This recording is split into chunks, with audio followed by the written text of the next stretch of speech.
there, I'm Jenni Werner, and I'm Geva's Director of Literary and Artistic Development Programs. And I've also been the dramaturg on Airness, which runs at the theater from January 11th to February 6th. We're here today to give you an inside peek at what you'll see on stage. Chelsea Marcantel wrote the script in 2016 while she was still a student at the Juilliard School. Her agent sent an early draft of that script to the Actors Theater of Louisville in Kentucky, and the staff there fell in love with the play and decided to premiere it in their annual Humana Festival of New Plays in 2017. I was fortunate enough to see that production, and I came back to Rochester raving about this delightfully fun play about a sport that I had never known existed before that trip to Kentucky. Chelsea writes about the process of putting this play together as a really delightful deep dive into the world of air guitar. What she said is, we built the show together as a team.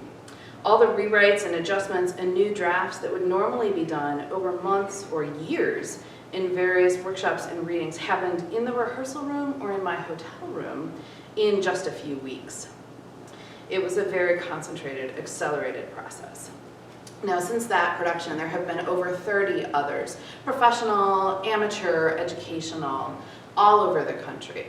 And we're fortunate enough here to have the finalized script to work with, but for us, it was, again, another delightful deep dive into this world of air guitar. Chelsea says that her writing focuses on what happens when the rules and value systems of our chosen groups cease to serve us.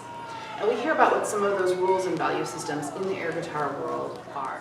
Now, we have been incredibly lucky to have our air guitar consultant with us, Matt Aristotle Burns. He also was the consultant for the production in Louisville and is a two-time world air guitar champion.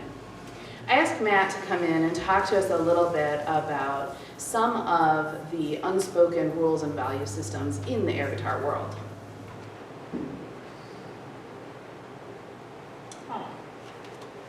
Hello, didn't see you there. My name is Matt Aristotle Burns, two-time world air guitar champion, and I'm here to talk to you about the world of competitive air guitar, and what a world it is.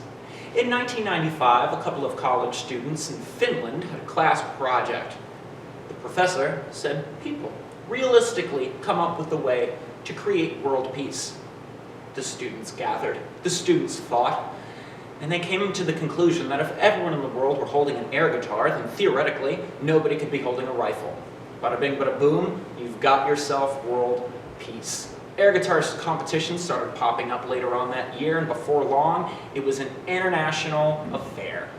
Countries from all over the world were sending their absolute best to melt faces and shred heinously in front of thousands of fans. It was beautiful, and it continues to be beautiful. Air guitar competitions are absolutely spectacular. Performers get on stage holding absolutely nothing in their hands, and they thrill, intimidate, scare, and entice audiences all over the world. Using fantastic fret fingers and incredible facial work, they can get to the heart of every single person in that audience. Again, and I cannot stress this enough, holding nothing in their hands. Ridiculous costumes, fun character names, over-the-top personas are all key components of an air guitar routine. Signing up for an air guitar competition takes a lot of guts. You have to be willing to go on stage in front of a probably pretty drunk crowd with nothing in your hands, hoping to entertain them. And having the guts, having the courage, having the audacity to get up on stage and even try that is one of the most inspiring things that I have ever seen. Hall of Famers like Nordic Thunder, Lieutenant Face Melter, Mom Jean's Jeannie are all incredible, incredible performers that I am lucky enough to call friends. In rehearsal, we talk a lot about collaboration. Every rehearsal process is built on the idea of bringing people together from different backgrounds with different skills and ideas to tell one story on stage.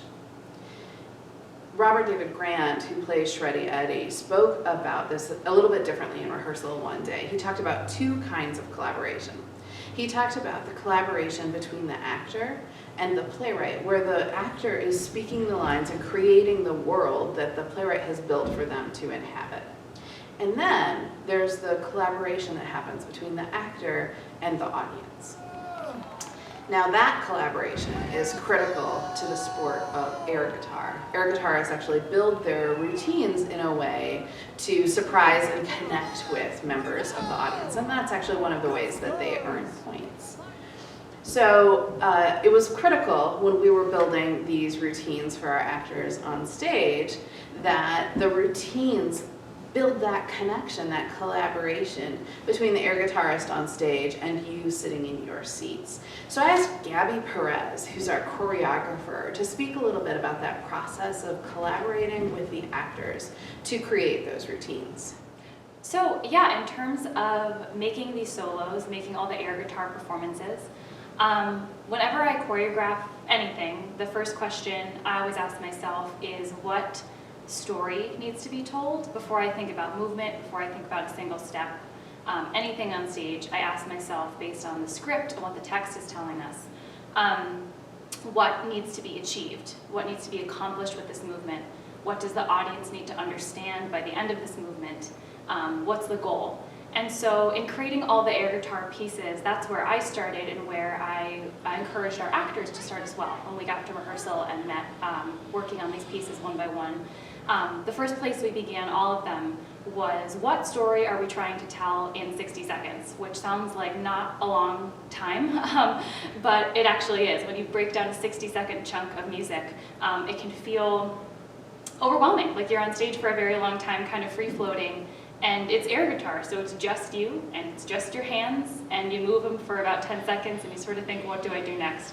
So where the collaboration came in terms of the give and take with the actors was just asking a lot of questions and knowing that there was no wrong answer, especially in process as we were finding the movement and they were developing their characters and their characters' stage personas kind of all at the same time. So we started there. What story are we trying to tell in this, for example, solo, in this 60-second solo? And what are the steps of that story? So once we know what the general idea that we're trying to accomplish is, what is the A, B, C, D, E chunks in the 60 seconds to get us there? We started to think of these solos as 3-act plays that we were all building together. So what is the beginning, what is the middle, and what is the end, and how can we take a steady rise through that energetically and with all the movement? So then from there, we had very steady ground that we had all agreed upon in the room with the director, with the dramaturg, with the actor, with our air guitar consultant, Matt, with myself. We were all on the same page, knowing what we were trying to accomplish in that moment, what the character needed to accomplish, needed in an emotional way to sort of save him or herself in that moment. And so then from there, the movement actually came very quickly. It flowed very quickly. We kept the room very joyful. It was really important to me to have a sense of play at all times. That there's a line in the play that Golden Thunder says, which is that this is serious pretend. And I really wanted our rehearsal room, as we made these movements, to really capture that energy. That it is serious. We show up to rehearsal on time. I take notes. I come in with ideas. They have ideas. We're all very much in the thing together. But it's pretend. We're holding something imaginary. And the moment we started to muscle it, I knew we're taking it too seriously. So it was walking this fine line together of once we knew the story we were trying to tell, just making sure that there were no bad ideas. It was a lot of spitballing, a lot of thinking really abstractly. And what I mean by that is the guitar isn't always a guitar. So something that's great about air guitar is that there's sort of you can't do anything wrong as long as you do it with certainty. So you can play, you'll see in the piece, we play guitar and then the guitar becomes a witch's cauldron, or the guitar becomes a baby, or the guitar becomes a flag, a white flag we're surrendering with. So it was just building the specificity of movement then. That was kind of the last piece in our process. So that every movement looked what we intended it to look as, almost like good clowning or good mime work, or good lip syncing, that making sure that there was a clarity of intention so that if we wanted it to be a baby, it really looked like a baby. I admit I had never heard of professional air guitar in my life before I read Airness. I didn't know it existed. I didn't know that there's a whole circuit on an international level. But I will say I knew about air guitar because I think everyone knows about air guitar, in the sense that we've all, whether it's in your car or in your kitchen or in your bedroom, we all have that song or two or three when it comes on with your radio or your shuffle that you have to stop what you're doing, crank it up to 10, and just go nuts, because something about it cuts to who you are and frees you in a way, and there's so much joy in that, you actually cannot help but just rock out. So in that sense, I have played air guitar my whole life. I've been preparing for this my whole life, as you have too.